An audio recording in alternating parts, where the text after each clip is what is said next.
manual focus or something. Is that a webcam setting or a Discord setting?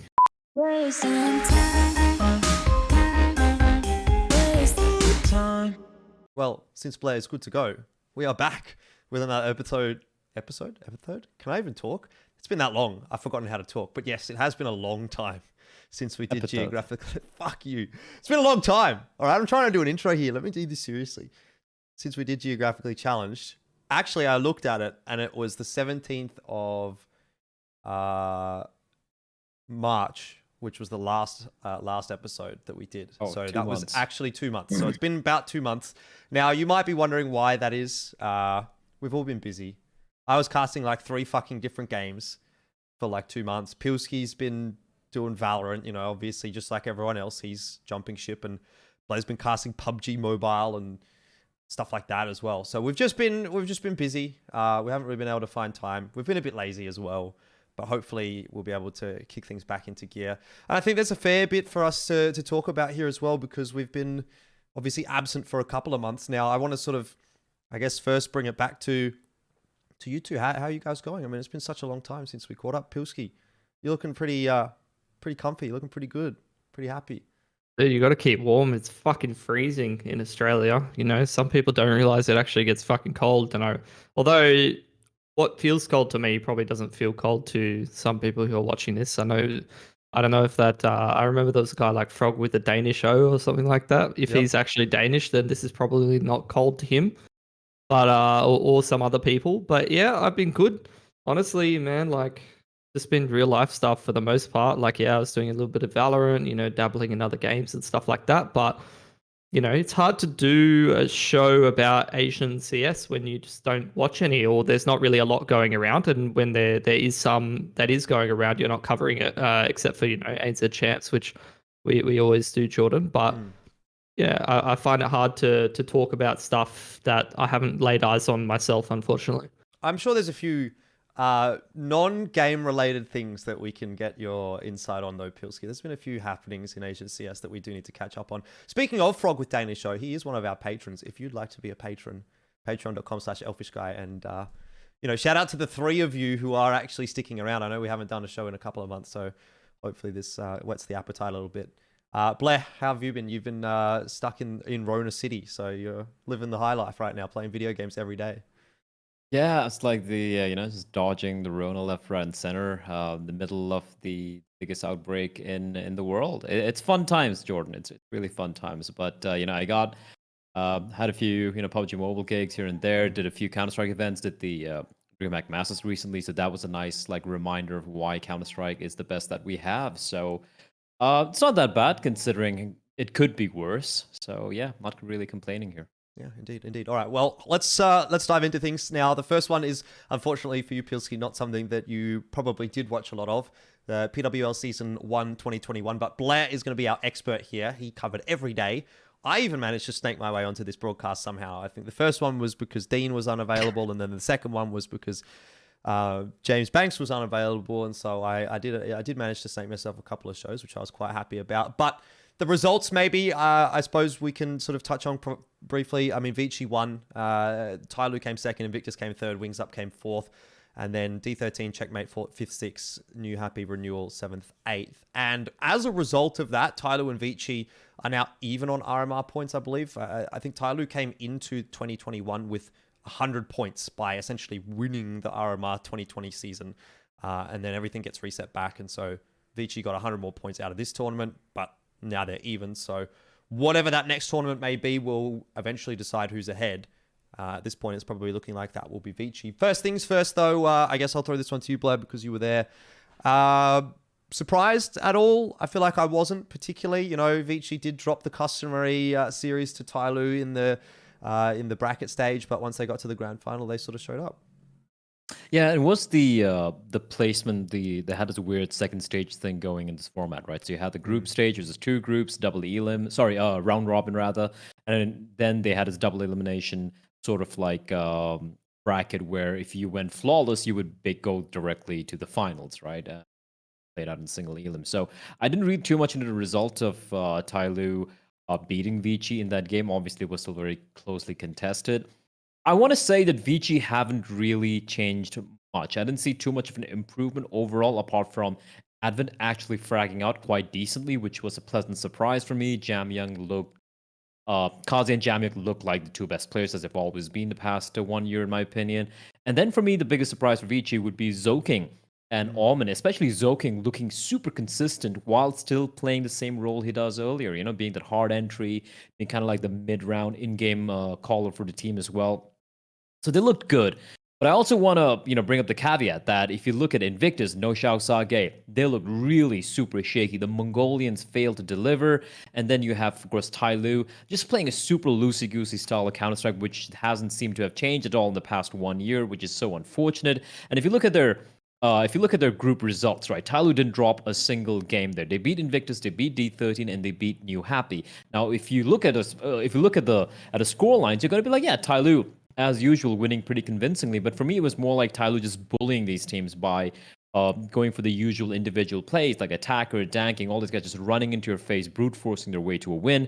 And when they faced off against the likes of Vici in the finals, you could clearly see Vici with a better team. They were very, very convincingly the better team. They lost a map. Sure, Vertigo got a little too close for comfort, but then it's a map that Tai Lu I thought was going to be winning 9 out of 10 times, and yet they lost on that map, right? So yes, Vici are the better team. They're the best team in Asia right now. But then again, I still don't know by how much, because everyone else seems to suck pretty bad. Yeah, and how many teams are there left in Asia? Pilsky, I'm sure you've, in that meanwhile, been having a bit of a quick look at the Liquipedia or the HLTV, or familiarizing yourself with some of those results. Is there anything that you want to throw in here before I direct a question at you? I mean, in terms of the results or the overall tournament, Just like, any thoughts, any thoughts, anything you want. My thoughts are, what the fuck's going on with Mongolia? To be honest, like I look at the results and things like that, and they're playing like a close map or two, but across the whole map pool, it seems to be a bit of a trend that, like, I'm looking at D13, I'm looking at Renewal, and they're getting beaten quite convincingly on a fair amount of these maps, and then some maps are close, but as we know, consistency and being a good team in terms of a region, or in terms of Counter-Strike in general, is not just, hey, we can maybe play people close on one map. Like, you got to take series. It's best of threes at the end of the day. So I'm just surprised to see Mongolia not performing well in a tournament like this, because I mean, when I look at Asia, it's essentially now down to China, Mongolia, and ANZ. And one of those regions doesn't seem to be doing very well over there in Asia. Yeah, definitely. And this is something that I actually did want to bring up, so I'm glad you sort of touched on it. What the fuck happened to Renewal? I mean, obviously, I didn't even get to cast any of their games play. They were out by the time I even got brought in. So they just seemed to just get absolutely demolished. I thought that they were supposed to be the #1 team in Mongolia, obviously coming across from Tiger. It's something that we haven't covered because it's been like 3 months or 2 months since we did a show. So Team Renewal is obviously Tiger, or was Tiger at one point. They've got a new org, but doesn't seem to have helped them all that much. So did they just get butt blasted? Were they just shit? Or like, kind of what happened to Renewal? And then we'll sort of talk about D13. They just looked impotent, right? Like, it's like, firstly, look, we know Tiger have struggled against their Mongolian counterparts when it comes to his domestic matchups. We saw them lose even when they had Urcast against I believe it was D13, or was it Checkmate, I forget. Anyway, they have lost historically against their domestic counterparts, while they have shown against some of the Chinese teams who aren't Tai Lu or Vici Gaming. But this was just abysmal, man. And at one point, you got to ask yourself the question, like, is this the lineup that is supposed to carry the flag for Mongolia? Because D13 and Checkmate, even though they didn't qualify to the playoffs either, they looked a better team, honestly. And again, questions have to be asked, right? Like, we kept looking at Urcast. We he was the consistent, I wouldn't say super hard carry for them when he was playing for Tiger, but he was a consistent pillar for this team. And in his absence right now, it looks like everyone's kind of fallen off. They got in rate. I think they got in rate. Was it rate? Oh, my memories. They did. Yeah, they had. I think it was news. Was it news that came News? in? They have news recently, they have rate as well. They have rate as well. Yeah. So they have news and 9, who at this point I wouldn't even call them like newbies at this point. Like, especially news has been around for a while in this team. But Raid coming in, I think he did a decent job, but he wasn't an Orcast. Look, let's be real. There's no Orcast in the Mongolian scene. But if you look at the team, you can see clearly the chinks in the armor now that Orcast isn't there to kind of fix those holes and trying to be the glue holding the team together. It looks like as a team, I feel like they look the worst of the 3 Mongolian teams playing here. D13 and Checkmate disappointed as well. But for me, considering these guys won the first RMR for fuck's sake, right? They won ESL Road to Rio for a very short period of time last year. And they came They second were the best team. What was it? That IM, was it IM Shanghai? Was that the last one of last year? Like, obviously it wasn't Shanghai. It was the last IEM of the Beijing. year. Beijing, Hyperion, yeah. Tiger came second in that. They had good results, exactly, right? And then this massive a drop-off. Now, if it was any other event, I could forgive them for saying, maybe it was just having a bad tournament. But now they've been together for a while. Orcast has left the team a while ago. They've been playing a few of the Chinese events as well. And you play the most important event of 2021, the first big important event, and you just basically fail to deliver in such a deplorable fashion. Questions have to be raised. And I'm going to go back to the same thing. And I know we're going to be talking a bit about D13 and Checkmate again. I feel there is talent in the Mongolian scene. I just feel like... Well, Pilski, this aside, it just seems like a bit of a downward trend for Mongolia in general. I might send this one right back at you, Bleh. I thought you lagged out for a second there, but you seem to be back. So I wanted to touch on D13 with you very quickly. It looks like they've had a roster change. So this Zerolte guy coming in, I haven't seen him play. But is he any good? Did he actually play in PWL? Zerolte did. He did play. He was pretty decent. As a team, as a unit, I feel like they were pretty damn solid, right? Like, the only quiet player for me, again, it could be because we've really hyped him up a little bit too much. I feel like Annihilation. He did kind of fail to deliver, in my opinion, but that's his style of playing, right? This is a guy who lives and dies with the flick, so to speak. So he didn't quite pop off the way I expected him to. Score delivered. Like, this guy has been MVP for this team, and he really shows why. Shinobi, Zerolte, they had their moments. They didn't really surprise me too much. I mean, when they lost pretty convincingly, right? I think just taking a look at the results here. Yeah, when they lost to Tyloo, they just got clobbered on the 2 maps, Vertigo and Mirage. But if you look at the other games they had, against New Happy, Invictus, some close games, some close losses to Invictus. But for me, the biggest surprise for D13 would be that coming into this tournament, I felt like they were the best Mongolian team. They've been playing a lot of ESEA Open in EU. They qualified. I think they went from Open to the next level to Advanced, if I'm not mistaken. Advanced, yeah. They qualified to EU Advanced. Playing 100 ping, man, that's pretty fucking impressive considering the teams they're playing against. Some of them are pretty darn decent teams. And even recently, I think it was a couple of days back, they beat Kenny S's team. In advance, they also beat an FPL stack. It's an FPL stack, I know, but which had players like Black Eagle and all these guys. So they have been doing good in playing in EU with 100 ping, playing a pretty solid style of Counter-Strike, I might add. And I expected them to do way more better here. If not, if not make it from the group stage, make it through from the group stage into the playoffs, but at least maybe a top 3, top 4 finish, considering the sort of teams they're playing against. But I feel like it's a classic example of you get used to playing against EU teams, and then suddenly you face off against a team like Tyloo or Invictus, who are just not going to give you any respect and just going to be trying to outgun you in the server. So it could have been that coming into play here. They weren't expecting the typical Chinese style of Counter-Strike. But considering you're from Mongolia, considering you're playing primarily against Asian teams all the time, you would be, expecting that style of CS coming your way. So I would have expected them to adapt. So it's a question mark for me when it comes to D13. Are they good? Yes, the results speak for themselves. They have some pretty good wins on their belt, especially when it comes to ESEA Open and Advance as well.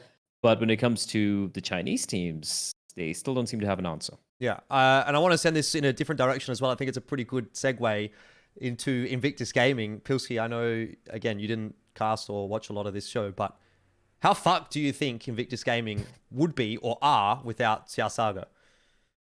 I mean, yeah, I don't really have any idea, to be honest. I know they picked up this guy. It's very clear, they still have a lot of the same players that can have strong individual performances, and that's like, you know, you got a talent stacked roster, but you don't have any direction. And I don't, you know, there's so many good teams in China and so many up and coming teams, which you know, some people have been talking about teams like Wings Up for various reasons. But you know, there is some experience there. They do have some you know, people who have played for a long time, even going back to 1.6, still actively playing and things like that. You can, you know, maybe get some people who have a lot of knowledge, a lot of experience to maybe coach you and give the team a little bit of direction or something like that. Maybe you need like a in-game leader type, and I don't know if that's what this Sari guy is meant to be coming into this roster, but I feel like Invictus, you either have to lean harder into that puggy style and use your talent to try to win you games and be like a mini Tai Lu, or I mean, I wouldn't even say that's necessarily what Tai Lu are anymore as much, because they've definitely for a long time been trying to develop a more well-rounded game, and they go back and forth on this, you know, going towards more of a tactical game to going towards more of a loose game, and they always just fluctuate between what kind of style they want to play, and they try to sort of strike a balance, but they're definitely more towards the loose style.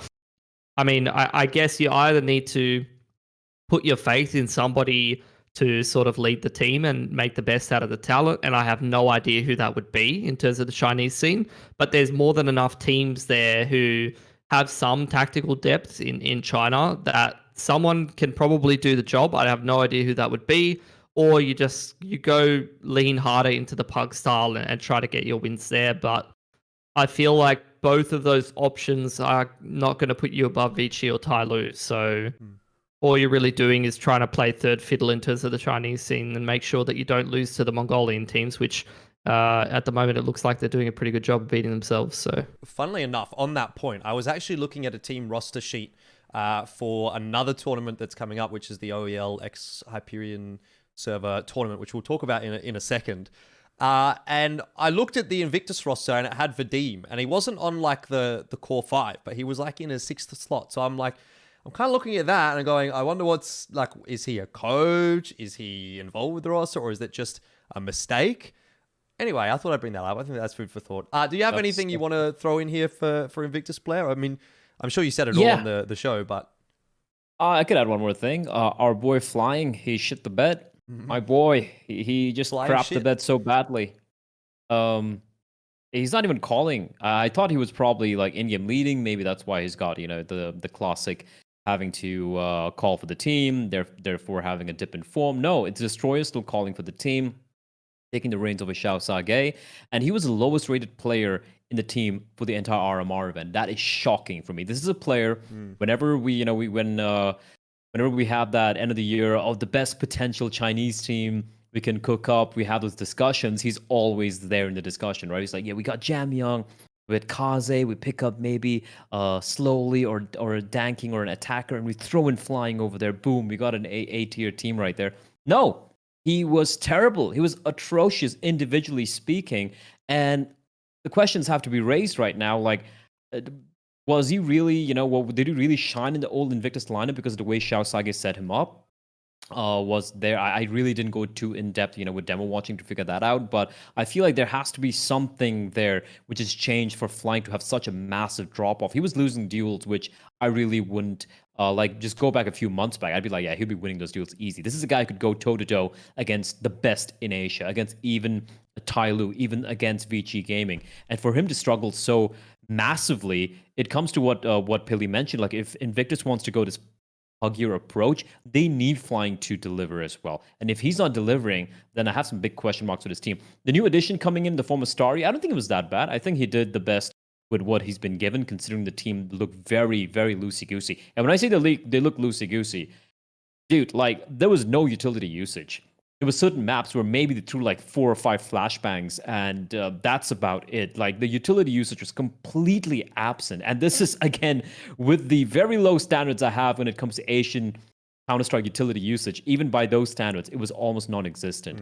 So it was just players just going for individual duels. The one good thing they had going their way was we had games where...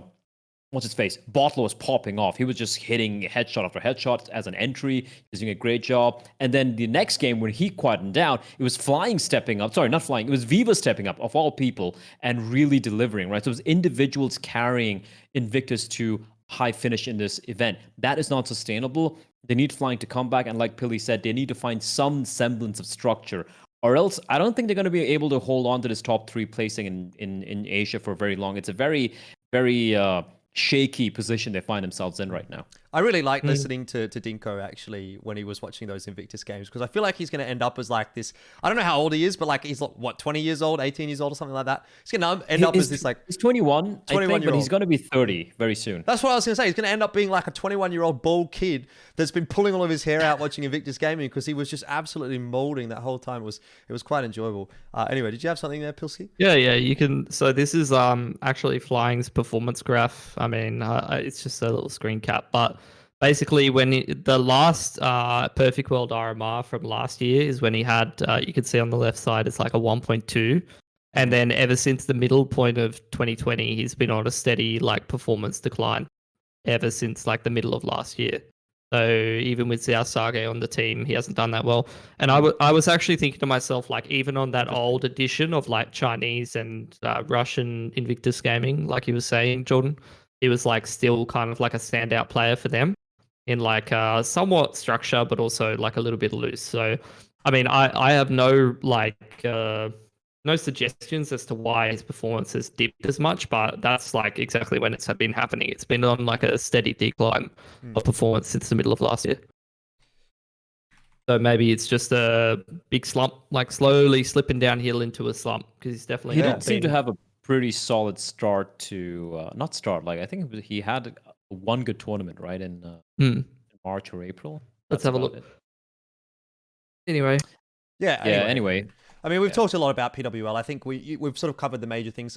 We didn't really talk about Wings Up, but I thought they did okay. They came fourth. You know, it was maybe a little bit of a surprise. We probably thought it was a pleasant surprise. Mongolian team in that position. Is there anything really to say there, or are they just, you know, like I feel like it's like China as a region is quite strong, so it's not surprising to see them have the top 4 teams.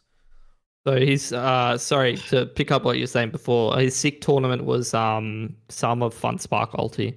Like the first part of FunSpark Ulti, he was like posting 1.4 ratings and things like that, and then halfway through FunSpark Ulti, he started shitting the bed again. I guess it depends on the opposition as well. But just to add to what you said though, Jordan, like you're talking about like, you know, China, and I kept bringing this up while we were covering the PWL as well, where you look at all these teams like Wings Up and New Happy, you don't really get to see them. Like, let's be honest, like the tournaments that we get to cover are like the RMR events or like the Pan Asian events, where these guys have to qualify from China, trying to, you know, Tyloo or Avicii Gaming or Invictus, which is why we really get to see them, right? Because there are only so many slots available. And once they qualify, we get to see that they are actually much better than many of the Southeast Asian teams or even some of the Mongolian teams who we get to see that often. So I feel like we have kind of been a little bit biased against the remainder of the Chinese scene, because we just don't get to see them often enough. We see them only in these domestic matchups. We see teams like Lin Vision, for example. We haven't seen them in a single RMR, but they keep fucking beating Tyloo every single time, right? As well. After as well, there you go. After gaming as well, and they prop up for one event and then it disappeared. It's because of how competitive the Chinese scene overall is. And speaking of Wings Up, I won't lie, they impressed me. You know, you saw DD coming in. I was like, oh, it's gonna be just DD trying to carry this team, but no, we saw players like Lan. He really stepped up. He looked pretty impressive to me. Gas had his moments. Child King and Martin, maybe not that great, but what surprised me the most was this team. They actually had a decent number of strat books. The strat books seem to be not just a couple of pages. They seem to have a pretty good read on how Tyloo would approach. Obviously, Vici were a notch above them, but they looked pretty damn solid. And I was surprised because I looked at it, I was thinking it's maybe DD's retirement team, right? We just go muck around a little bit, have some fun. No, they're playing pretty damn serious. So it was a pleasant surprise for me to see teams like Wings Up after gaming earlier as well, where they qualify from this really tough region, and it showed that the reason they haven't really been seen that much is because they have to face off against Tyloo and Vici just to qualify for this event. Anyway, I mean, we're going to talk about Wings Up a little bit later on, by the way, for maybe some other reasons. All right. I won't make the joke then. Oh, was that what you were going to say? Yeah, we'll I was going to say, like, they must be doing really well because they're absolutely, like, their highlight videos popping off on Richard Lewis's Twitter. Yeah, it really is. That was a fucking sick frag movie. Yeah, sick frag movie. We'll talk about that in a second. First, we'll get to that. I want to keep it on or away from the drama for as long as possible, because there is a little bit of drama to touch on later on in the show. But yeah, let's talk about the OEL X Hyperion tournament, which is actually starting tomorrow. So by the time this video goes out, it will have actually already started. I don't actually know where it's being streamed. By I the don't way, know what the teams are. There's nothing on HLTV. I guess in Wikipedia. Well, do I have some news for you, Bleh? I can actually link you the teams. I'm gonna do it on WhatsApp. All right. Because I can't take the Discord down, otherwise it's going to ruin my lovely graphic. God bless Wikipedia. But it's actually a pretty interesting looking tournament, I think, because we've got a few teams coming through from the ANZ region, we've got a few teams coming through from the Asian region. Now, the one unfortunate takeaway for me is that we don't have the top teams from either region. We don't have the likes of Tyloo, Vici, Invictus, even Wings Up, like none of those teams that we've just discussed from the Asia side of things. We definitely also don't have. Wait, who was I still playing? Yeah. Damn, okay. We also don't have Renegades, Direwolves, or Order. So the top 3 teams in ANZ. Is there like a conflict with schedule? I don't know. I think they just didn't try to qualify for it. At least on the ANZ side of things, I don't know about the Asia side. But Lin Vision is in there. Anyway, so the teams I think to kind of keep a note of in this tournament, we probably should just run down the list. There's quite a lot of teams. It's a 16-team tournament, I think? 16 teams. Yeah. 16. So I pulled out the names out of the hat. I think Sigma, Black Company, Paradox, Checkmate, D13, Huatsai, Vertex, Lin Vision, W2C, and NKT, which is the old NG Esports roster, are probably the teams to keep an eye on going into this one for those that maybe haven't been, keeping up to date with Asian CS. There's a few other names in there that, we've seen around a little bit, but I'm less enthused as to what I think we're going to see from them, if that makes sense. Like, I don't think that they're going to be huge competitors. There is this Aravat team from Mongolia as well, which I'll be kind of keeping an eye on, because obviously they're from Mongolia. I'm quite interested to see what they've got. But that aside, what do you guys think about this tournament? I mean, obviously they're playing on the Guam server, so you have to think about that. You have to kind of consider that when you're thinking about maybe the ANZ teams probably playing on a slightly higher ping than most of the teams from Asia. I don't know exactly what the routing is going to be like, but it's a $17,500 prize pool, so it's actually not too shabby. And I think the format's pretty decent as well. Like, it's not a stupid round robin or something like that. It's going to be just bracket stages and go from there. So, I mean, I think overall, like, I'm kind of hopeful this tournament works out nicely. But if you had to maybe pull, like, let's say 4 names out of a hat, like, can you predict the top 4? Because I feel like we need to have a bit of a discussion about this, because I think there could be some conflicting answers. Without ping playing a part, I'm going to assume that everyone's going to have kind of similar pings. Lin Vision should be up on top here, right? Yeah. I'd be surprised if they're not. Lin Vision, D13. I'm going to throw in NKT, aka XNG.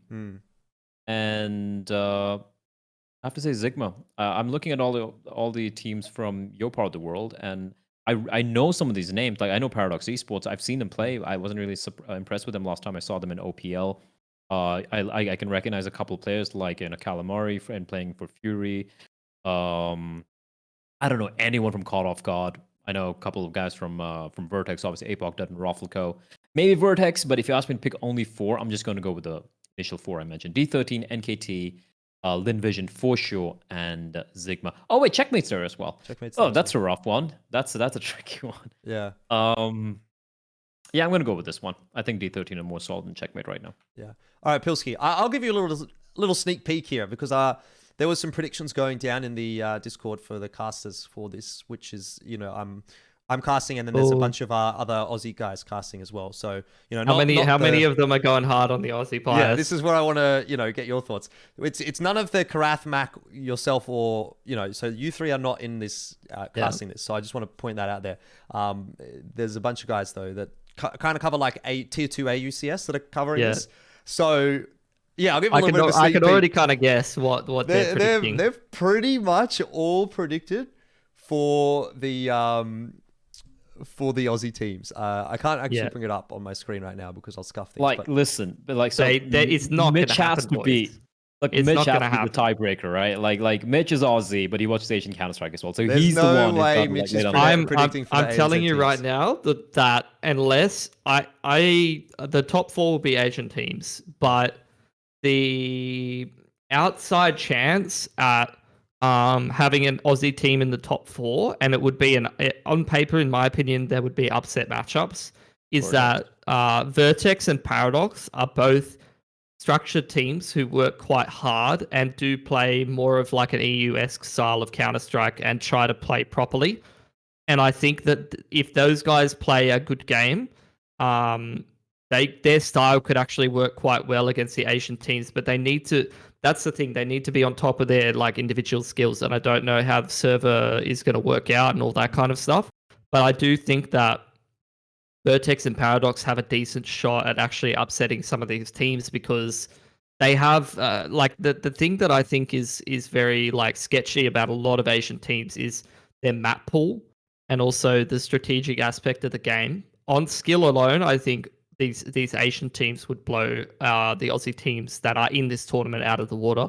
Maybe not less so the top 3 that we have in the region, which are not represented in this tournament. But I think that's where teams like Vertex and Paradox, who do actually have a strong calling presence and do have strong strats and a decent map pool, need to do their research and need to find advantages in that regard. Because if they play, and unfortunately, I think that a lot of teams fail to do that when they go to like things like the Asia Minor. There's a lack of familiarity and things like that, and they let these Asian teams have their strong maps, and they go, "Hey, it's fine. We'll just play them on Inferno or some shit like that," you know. And they let that happen, and that's where they get fucking blown out of the water. They need to put them on the edge of the map pool and make them uncomfortable, and I think that's where you can have a crack. All right, let's go down the list then and maybe have a consensus of these first round matches, which, again, by the time this releases, some of them have probably already been played. I want to see if your predictions are the same as mine, because I have a feeling that they probably will be, or at least they'll be very, very similar. And by the way, when we're looking at this bracket, there is a bracket there on Wikipedia for anyone that wants to check it out. From what I've heard and from what I've been told, there isn't any specific seeding involved in this bracket. It's basically random seed, but there was an attempt to stop the Asian teams and the ANZ teams from, like, you didn't want to see 2 ANZ teams playing against each other in the first round, or you didn't want to see 2 Asian teams where it was avoidable playing against each other. But obviously there's a lot of Asian teams, so they're for the most part playing against each other. But anyway, first match is Sigma NKT. I mean, you can very quickly, this doesn't have to be a big long discussion, just what do you think, NKT or Sigma? I'm gonna go with Sigma. I'm going to go with Sigma as well. I still don't have a whole lot of faith in NKT. I'm still waiting. So I actually put NKT for this one, but I think that was a little bit of personal bias being affected by it. I very nearly, or initially my thought was Sigma. And then I was like, nah, I'm going to go NKT here just for the memes. So for me, that one's probably a bit more of a 50-50. Black Company versus Paradox Esports. This was another interesting one for me. So what do you think about this one? I've never seen the Black Company play, but I know that this Mongolian scene is very strong. And I actually think this might be one of the better games in the opening round, because actually I think that if you look at, I know that we're meant to be quick, but if you look at, I think this one's worth talking about, because I think if you look at Black Company, they're sort of under the subtop of Mongolian CS, and Paradox are also under the subtop of Aussie CS. So in theory, if you think that the top teams are just as good and the teams that are under the subtop should be somewhere around the just as good as each other, in the hierarchy of their scenes, these 2 teams are in the same spot or a similar spot.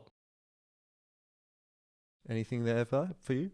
I'm gonna agree. I feel like they're both in a similar place when it comes to the region, but I'm gonna give this one a Paradox for the only reason that I've seen them play. You know, I don't really rate Paradox that much against some of the other Asian teams, but against a team who were even a replacement invite, mind you, they didn't qualify. I think they came in instead of Paper X or something. I'm gonna go with the Paradox here. I feel like they should have the edge, although it will be a very slight edge in my opinion. It's hard to say, because I'm looking at Black Company. I've seen some of these Mongolian blokes play, and they're pretty sick, dude. Like Magnums, I've seen him play. I know the names, but I don't consider, like you said, right? Like you look at the state of Mongolian CS right now, and the fact they're not even a top 3 team, there has to be some flaws in the way they're approaching the game. So yeah, 50-50. I think I actually went for the Black Company in this one. I'm just taking a little scroll back. Yeah, I did go for Black Company in this one. And for me, like, again, I sort of agree with what you guys are saying. I feel like this is a bit of a 50-50.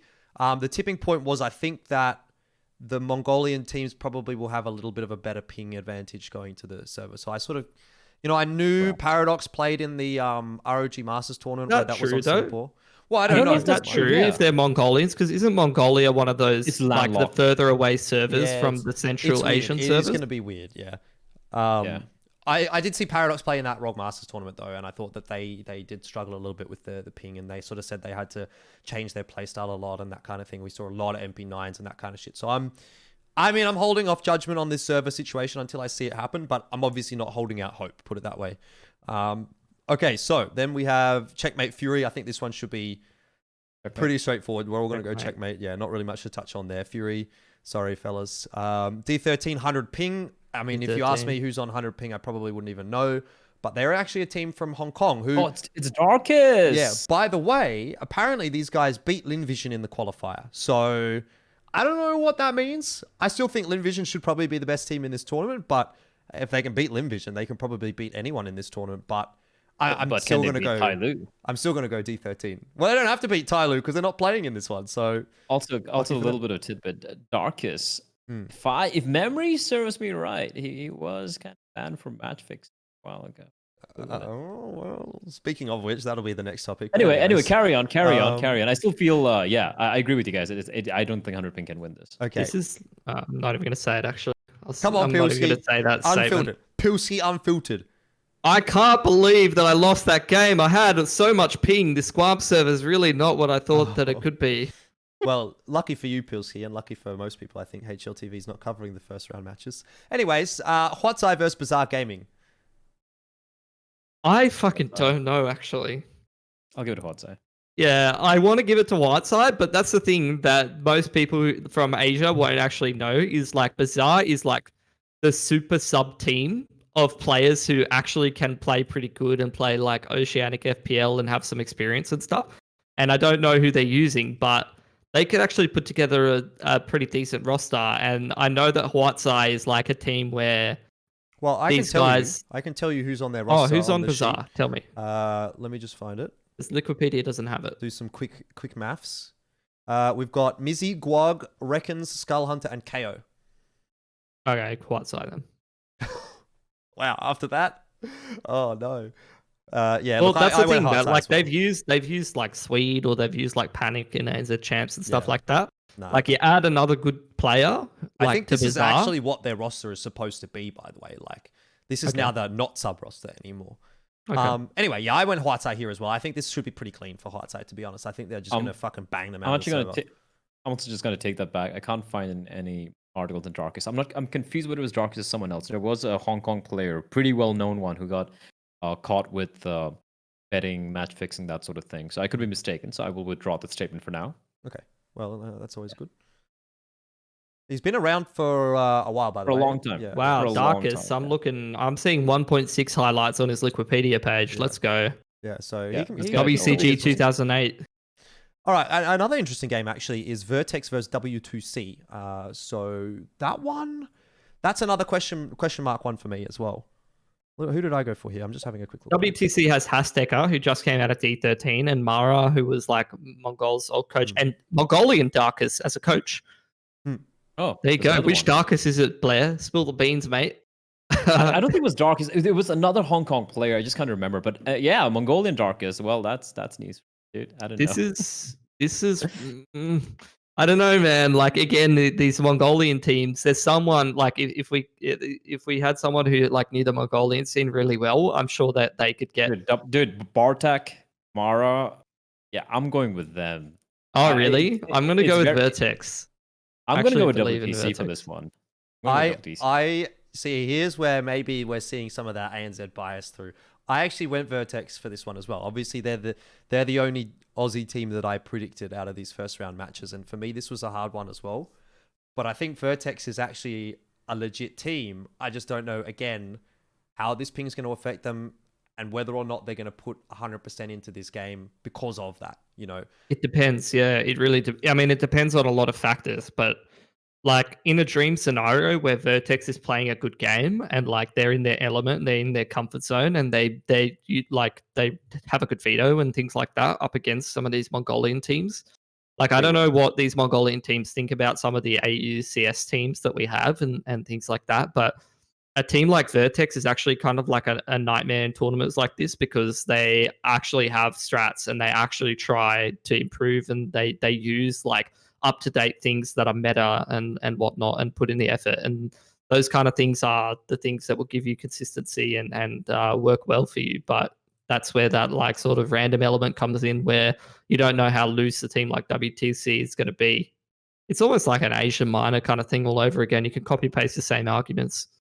But it's usually like when it comes to the Asian minors, at least if memory serves me right, it's always the tier 2, tier 3 Aussie teams who kind of fail to deliver, right? They always struggle against these Asian That's teams. true. So That's true. Apart from obviously, the Renegades and all those guys. Yeah. So yeah, I still feel like on paper I should be going the way of Vertex here, but I'm just gonna go with WTC because I look at Mara, I look at Bartak, I look at the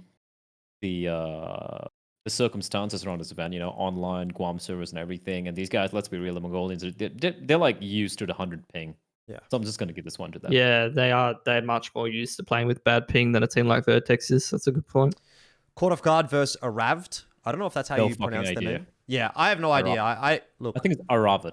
Aravd. But I don't know. Arrived? Maybe it's like a play on arrived or something like that. But anyway, I went with the Mongolians for this one. I just feel like Mongolian CS at like a tier 2 level sort of feels like it might be a bit stronger than ANZ at the tier 2 level at the moment. So I sort of went with them as a result of that. Like we saw a little bit of caught off guard in ANZ champs. I think they were the first team that got knocked out. So they were top 16 in ANZ, but they were pretty much like 15th, 16th. Also arrived or whatever. They also beat Lin Vision, so I'll give them that. Oh yeah, arrived then. Yeah. Okay. And then Silex Esports versus Lin Vision. And again, Lin.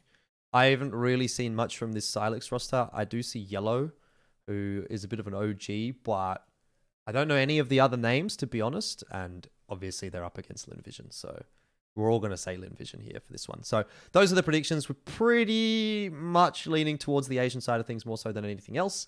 But we'll see how things play out. I mean, I'm looking forward to this tournament. I think it's something that Asian CS kind of needed about 2 months ago, which funnily enough was when this tournament was supposed to happen. It did get rescheduled. Since then, by the way, teams like Bren, PaperX, and who was the other one? Beyond. Bren, PaperX, and Beyond have all moved. Those 3 teams would have been in this tournament. Can you imagine how different this looks if those 3 teams are still there? Anyway, would have been a much better quality tournament, and I think that this kind of server is exactly what the Asian scene needs at the moment because it's getting more and more splintered. We only got a couple countries left, and everyone's moving over to Valorant, and even teams like NKT and Sigma. I wouldn't be surprised. Not too much longer now, and we're going to probably see those guys move over as well. Yeah. All right. Well, let's. I want to give a rant about Valorant in Asia, but I'll keep that for a later episode. I mean, you could have it later on this episode as well, because there's a little bit to do. If you have time, sure. Yeah, we are, waffling a little bit, but it's been a while, so we do have to catch up. Let's get into the drama. Oh boy! Popped out a little bit a couple of weeks ago. Obviously, you've given us an implication as to what it might be, Pilski, with the Richard Lewis comment a little bit earlier on in the piece. But Wings Up has been disqualified from any of the... Well, they got disqualified from the Prohouse Wuxi Villa Cup 2, which was the LAN, I think, in China. And they got a 6-month ban from events that are held by the Wuxi Prohouse brand or whatever it may be. Which seemed kind of sus based on what we saw later on coming out. It seems like, at least according to impression, that there isn't a plan for another Prohouse tournament for the next 6 months anyway. So what value does that ban have? Has that ban been followed with anything else? As far as I can see, it hasn't been. It's just for this one tournament. So it's not like, no one else has followed suit. There's been no extra investigation into it or anything like that. But from what I can see, the reason for this was essentially it came down to like the final game in a round robin, which didn't really matter. And there was a situation where Wings Up could avoid Let's Quit in the playoffs, which, obviously we have QZ and DD, who are brothers. DD playing on Wings Up. QZ is somehow involved in Let's Quit. I think he's the owner or something like that. And so Wings Up, I mean, the implication was that they threw, I don't want to go out and say that's what they did, but that seems to be the implication based on what's happened here. So they threw to avoid playing them in the playoffs bracket, and in the end they didn't even play in the playoffs bracket because they got disqualified. So I don't know, for me the main thing to talk about here isn't necessarily the fact that this has happened, because it's like, it's not surprising, but it did get brought up by Peter from HLTV. I was going to say his last name, but I don't want to do it because I'm pretty sure I'm going to get it wrong. Hang on, let me have a read here. Milovanovic. I think I nailed it. I think it's Milo. Milovanovic. Milo? Yeah, Peter Milovanovic. Milovanovic. TGWRI1S, which I think is The game will restart in yeah. 1 second. Yeah, yeah. Tigris. Yeah, there we go. Tigris. Is that how you say it? Yeah, I've never really said his name out loud. I've always just thought of it as the game will restart in 1 second in my head. But anyways, that aside, he's made a tweet here, and he sort of said, I'll read the tweet. Last round of the round robin stage, our mistake for thinking teams might play seriously because it's LAN. We won't make that mistake again. So if TOs wonder why we won't cover round robin in semi-professional and amateur CS, stuff like this is why. And I'm very convinced that the Chinese TOs are fully aware of this. All of them insist on running round robin, and when we tell them either change it or no coverage, they complain we're biased. No TO has made an effort to fix this in Asian CS, including Perfect World, which is true. You know, we obviously did PWL, and that was a round robin, at least initially. So I guess the question from me for you guys is, how much do you think HLTV actually impacts the viewership in the Asian region? Because from my perspective, the fact that Asian tournaments aren't on HLTV for the most part really does stymie the region a lot to the Western audience. You know, no one from China gives a fuck, apart from the TOs maybe. But like, they're all watching on their platforms or whatever. But if I want to watch something like Prohouse or something like FunSpark qualifiers or any of these other random Chinese tournaments, I'm probably still going to look at HLTV to see if there's anything on.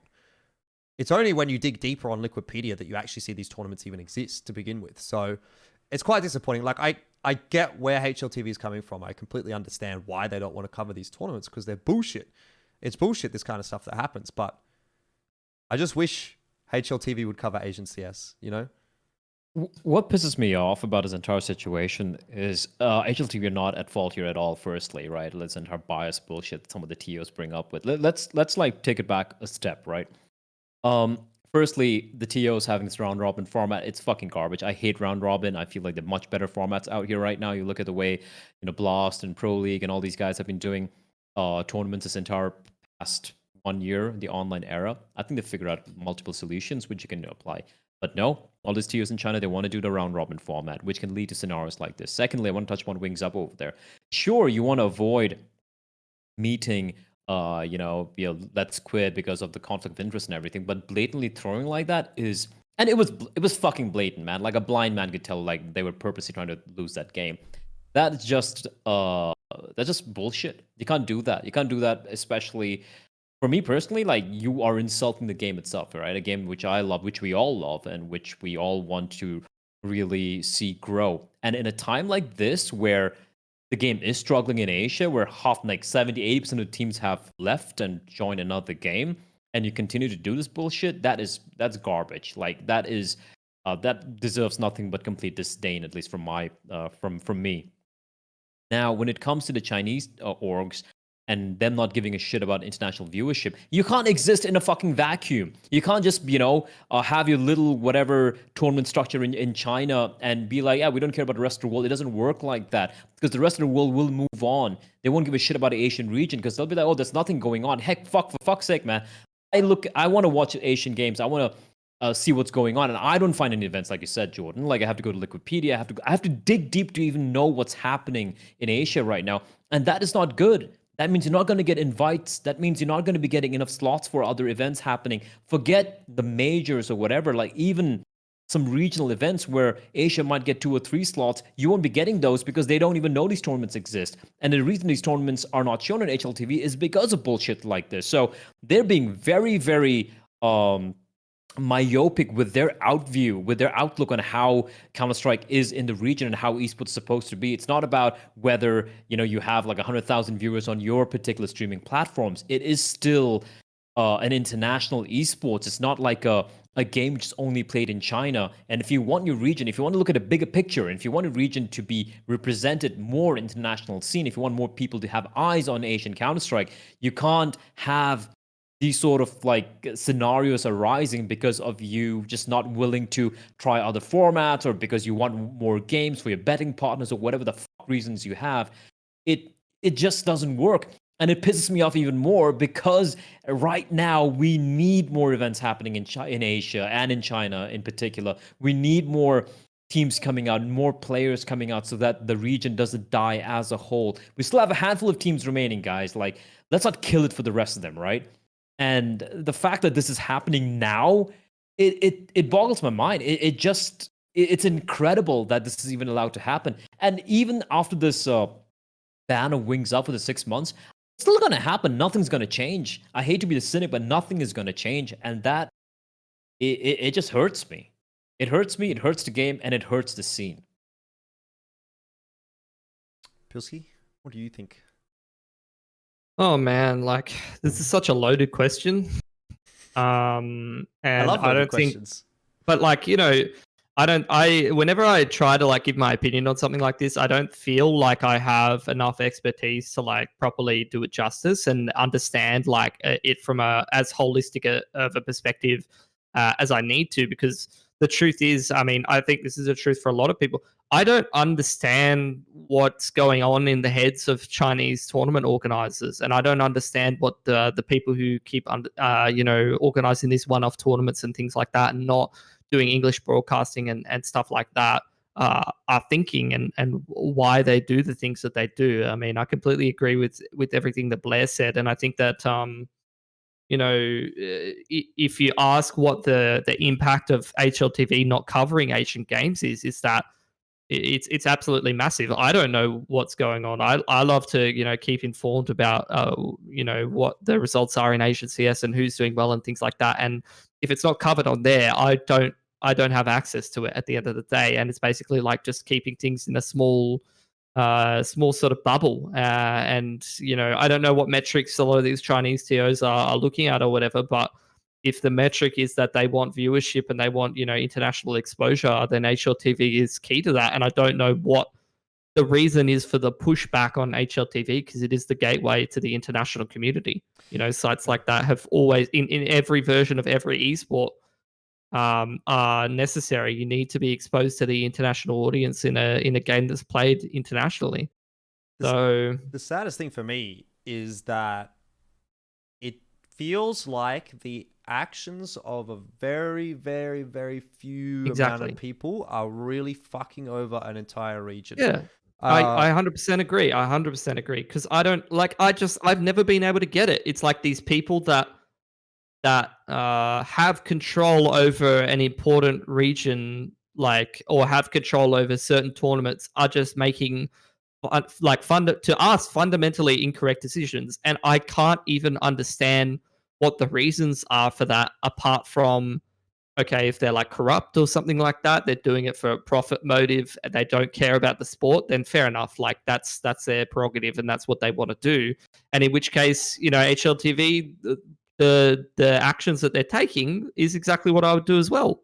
Like you can't blame them and for that. But the thing is that exactly what you said, Jordan. It's certain people's actions have negative impacts upon a whole group of people that are just bystanders, effectively. And it's something that happens in a lot of areas. We're not just talking about sports; it's shit like climate change as well and whatnot. People have their motives for doing certain things, and at the end of the day, those actions have consequences on people who don't have any input into the decision-making process. I mean, it was already quite a sour relationship between HLTV and, in particular, China, right? I think if you probably have a bit of a better insight onto this, Blair, than I do. But back it's in not the just day, China. Well, no, obviously, but it's Asia primarily, actually. Did they not at one point, like this is like I'm talking like 5 years ago or something, have representatives in, I believe it was China, but maybe they were the quote unquote Asia CS representatives. I don't want to go too far on that, but those guys were like getting paid to put games on HLTV, and they weren't putting other games on HLTV because they weren't getting paid.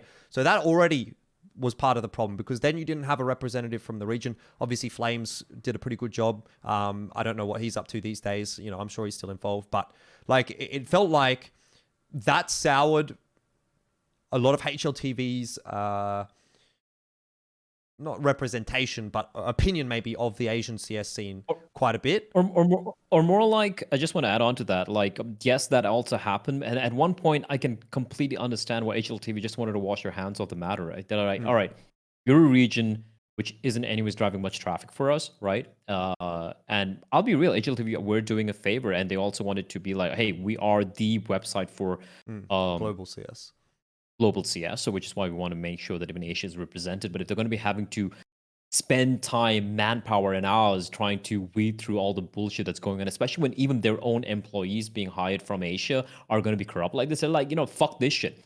And I can completely fucking understand why they would have to, why they went that way.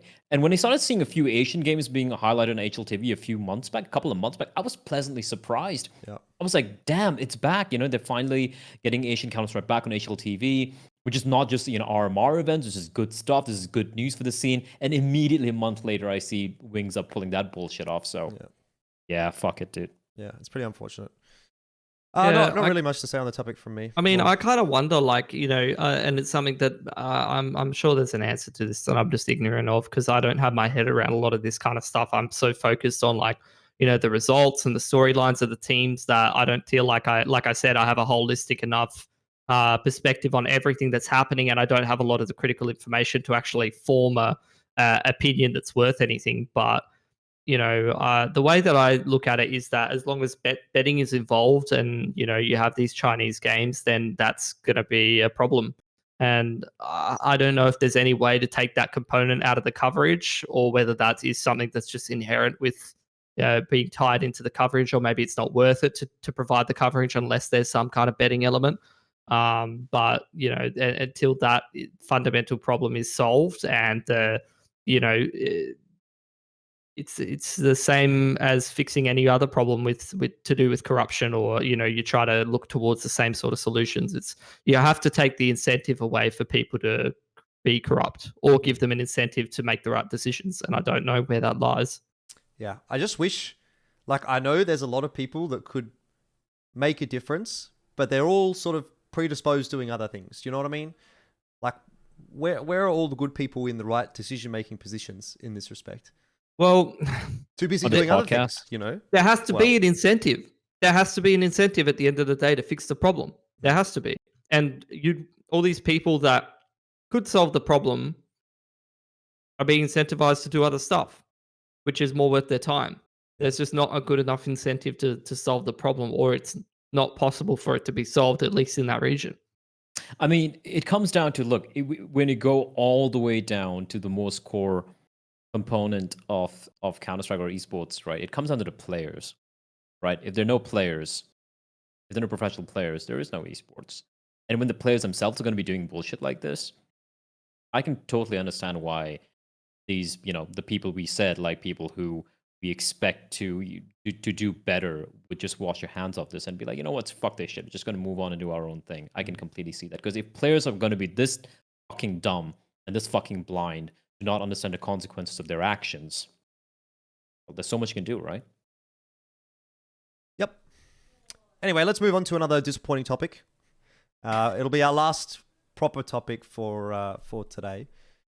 We have, unfortunately, seen NG Esports. I've written in my notes, go tits up, because I feel like that's really a good indication of exactly how things really panned out for this roster. Not so much for the roster, but more so for the organization. The roster sticking together.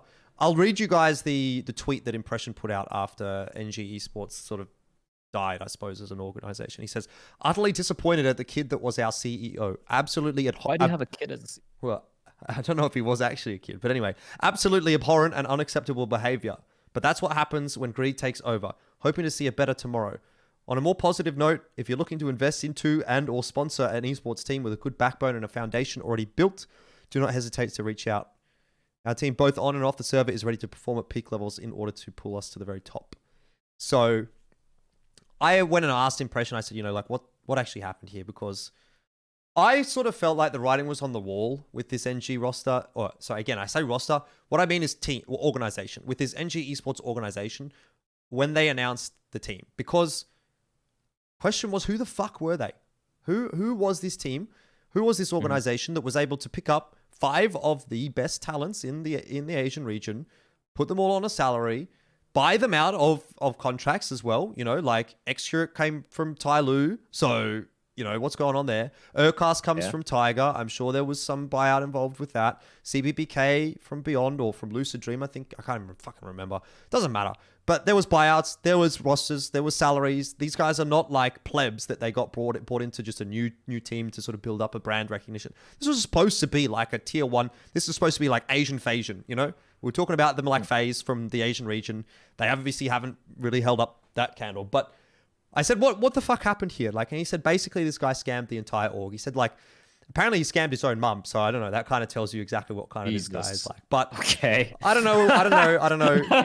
But all right. So apparently They there use is. mum's credit card to pay the salaries. Is this what happened? Oh no. Look, reading between the lines, it seems like they had some investors. This guy who was the CEO or whoever was in charge of the money took the investment money and just fucking did a runner. Basically, is what I can assume. Oh fuck! I feel bad. Like I don't want to laugh because I fucking love impression, man. I don't want to. I love all these players. And I don't want to laugh. Listen, you can laugh about this. I'm sure you can understand because this is fucking hilarious. It's sad. It is sad, but it's okay. So Right. he had control of the investment money and has just done a runner with it. So I don't know. He said CEO ran away with investor money, even scammed his own man. like his own literally mum. ran away. That's scum. Oh my So god. I don't know if they're like, because he's written to me, you know, he says that the CSGO team have all left the NG names, currently looking for investor sponsors. So, you know, any investors or sponsors that are watching this show, feel free to sponsor us first. But if you're also looking to sponsor a CSGO team, there is one I know of that I could put you in touch with. But yeah, I mean, I hope NG sort of sticks together. I know that they are, or ex-NG, they're now called NKT. They seem to be sticking together, at least for this Hyperion OEL I tournament. mean, But how long is that going to last? You know what I How mean? long? Yeah. exactly. It's like It's like I Beyond. keep asking the question. I look at the talent on this roster. I look at, you know, the people that these guys played with who are now in Valorant. You know, fucking you got like CBBK, for example. Bunch of the Thai guy, like the Thai team is off to Iceland. X10. I know that it's only Fox who's on that team from a lot of these CS teams and a lot of these other guys from other backgrounds like Overwatch, but even other Thai guys are doing quite well in Valorant. You look at someone like Xcurate, you know, people from Indonesia are doing very, very well in Valorant at the moment in SEA.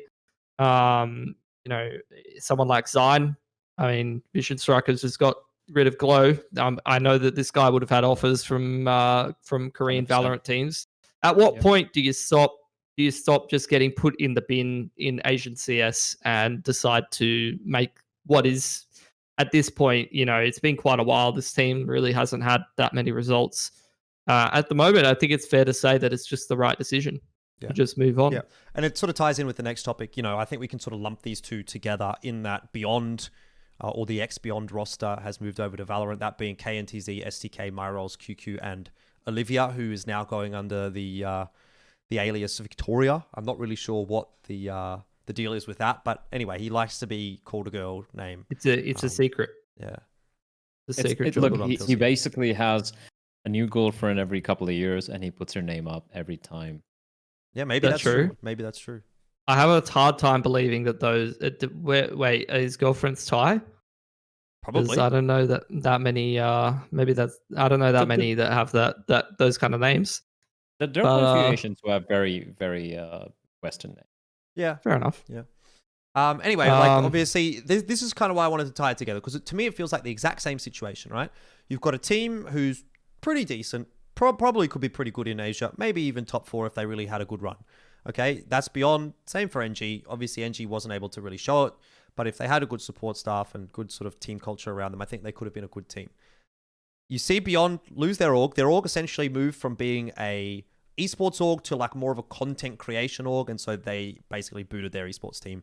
And then Beyond was like, okay, well, we're going to stick together as a team. We're going to look for offers. Obviously didn't get any offers. And a month or 2 months down the track, they just say, all right, well, we're moving over to Valorant. So now that the clock is ticking for NKT/XNG. How long can they last without an organization? Is anyone going to pick them up? And, you know, how soon is it going to be before we see them in Valorant as well? You know, obviously we have, at this point, not that much Counter-Strike to talk about, Pilski, you know? So it's going to be a case of, do we move to Valorant? Do we, as Geographically Challenged, become a Valorant podcast at this point? I mean, it's pretty clear. Like, this is on your YouTube channel, so it's a big dog to say, Jordan, but this is a dying podcast at this point. All right, there's not really a whole lot to talk about. We haven't had an episode for 2 months. Yeah. It makes I honestly think that them not moving sooner was a mistake. In terms of Beyond, they've had a downward trend in performance for quite a while. The RMRs that they did attend last year, they did not do well at. They should have moved over earlier. They might have even had a chance to establish themselves as one of the top teams in Valorant earlier on. And I know for a fact that they were playing it. Like, I literally was like, you know, I was like, I can't remember who it was, but I was like, Thai player is streaming. Click on the thing. I literally see like 4 out of 5 or 3 out of 5 of the Beyond players all like playing Valorant on the same team, like just having a play around. So it could have happened sooner. I think it should have happened sooner. But I guess it's the same argument that you make every time. It's like when you've established yourself in a certain game, there's an element of comfortability there. You know what you're going to get, you know where you're at, and there's a very, very clear path to improvement. And obviously you love the game, you played it for a while, you might not have the same love for the other game in that regard. But I think that, you know, the writing's been on the wall for the Southeast Asian scene in particular for a while. So these guys really needed to make the leap. Because when there's less to play for and there's less on offer for these teams in terms of orgs and things like that, it's less of a risky decision, you know? Yeah, I think Bren recently also made a move. Like, I know Bren did make a move a while ago, or part of Bren did, but it's all gone. They're all gone. They've all gone to Valorant now. So that's done so as well. I think that was the last team that was really from the Philippines in CS as well. So catch us next time for Geographically Challenged, which will be a Valorant podcast. Well, we're already behind, Jordan. We're already behind. There's already so much to talk about, mate. You've already missed out. I don't know if you've been watching. I tell you what, it's gonna have to be a 4-hour podcast because I'm gonna have to sit here and fill you in, mate. That's more content. That's excellent. That's great. I love that content.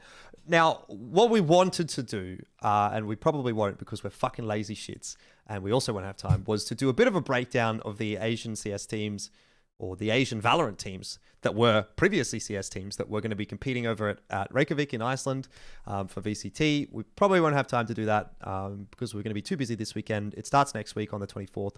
But I tell you what, maybe for the next episode of Geographically Challenged, we'll do a bit of a 50-50. You know, I think we need to start that slow transition. It's going to be less about CS and more about Valorant because that's just the way things are going in Asia, where we'll see how those teams perform over in Iceland, and then maybe we'll break that down, have a bit of a chat about that. We'll obviously cover what's happened in CS. We'll probably cover what happened in the Hyperion tournament. That'll be done by the time we send out another episode. But look, it'll probably be, I want to say, a couple of weeks before another one. Might be another month, might be another 2 months. As you can see, it does say bi-monthly podcast, so there might not be another one for 2 months. But that is Geographically Challenged episode number 28. I feel like 28. Do we just restart? Is that episode 1 again? Anyway, I think that was 28. Any final thoughts, closing thoughts? Did you have anything you wanted to say on that last topic, Blake? Because I did kind of just kill the show, basically. But if you have anything there, go for it. With this race of event happening, it's going to be like the first time we're going to be seeing the Asian teams face off against the rest of the world when it comes to a very Counter-Strike-esque shooter, right? I want to see them succeed. I really do. I know I don't follow Valorant as much as I follow Counter-Strike, not even close, but I would love to see this good old man solo just fuck these fools around, just mess them up.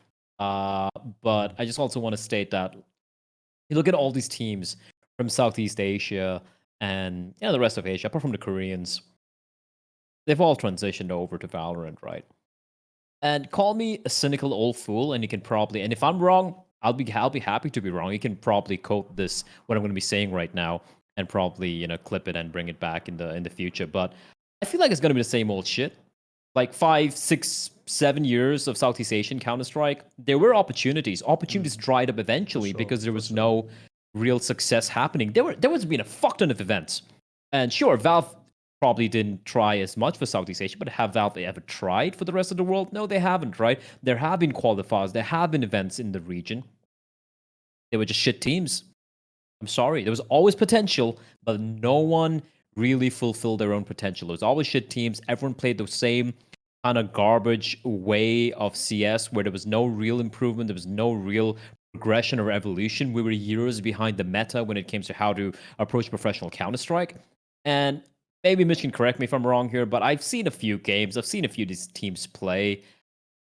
It's the same old shit. New game. Like, same shit, different bottle, different toilet. I don't know. I'm losing track of analogies here. But basically, I expect to see the same pattern which we saw in Southeast Asian or South Asian or Asian Counter-Strike as in general. I feel like we'll see the same thing happening in Valorant once the initial hype dies down, once the initial invites starts drying up. It's going to be the same old thing all over again because I really don't... Because it's the same bunch of players and kids who are moving on over.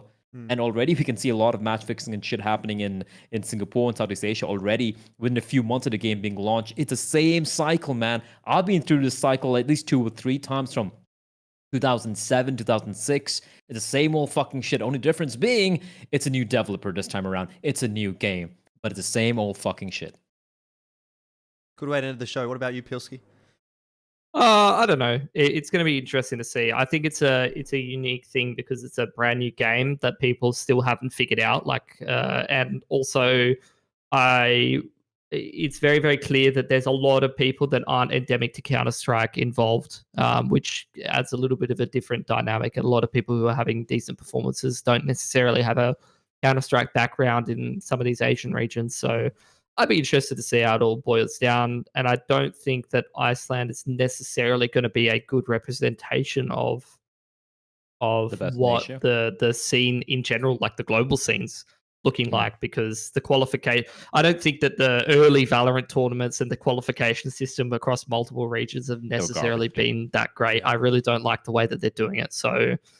we'll see in a year. Yeah, I think it's more than likely that Bleh is right to some regard, but at the same time, I think there's a really good opportunity and it's really going to depend heavily these earlier tournaments on some of these teams really stepping up and performing well and giving a good accounting for the Asian region, and that's what I really want to see. Because if they do shit the bed, then it's going to be the same old argument again. People are going to say exactly the same thing, like they're not worthy of the invites and whatnot.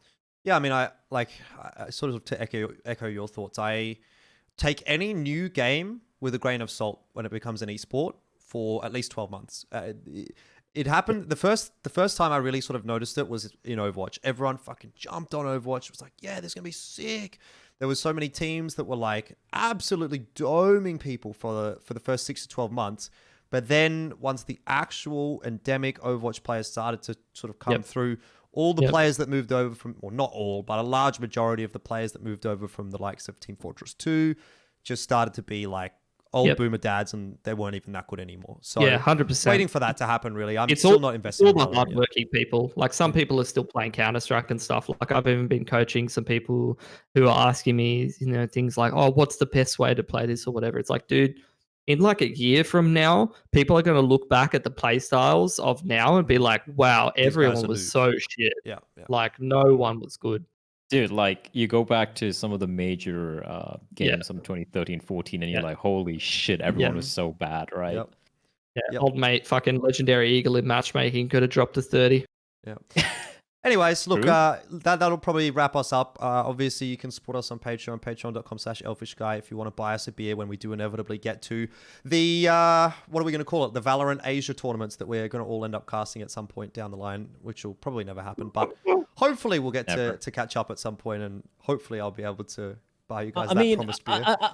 I mean, Elfish, it depends, right? If TOs are willing to pay actual fucking rates and not like, garbage amount of money, I'm sure it would get there, right? Yeah, Pilski's getting there. Pilski says things are getting all right. So Pilski's actually good. We'll just leave it at that. He said things are getting better. So maybe we'll be seeing Pilski move full-time over to Valorant. Anyway, make sure you follow us all on Twitter, PilskiCast, Elfishguy, Official Bleh. You can see down at the bottom of the screen. Otherwise, like and subscribe, leave a comment. Let us know your questions for next week. I'd love to hear some questions from anyone, whether it is Valorant related, whether it's CS related. And when I say next week, I mean next show, because that might not necessarily be next week. Either way, thank you guys for watching. Sorry we've been away for so long. We'll try and do better. Waste time.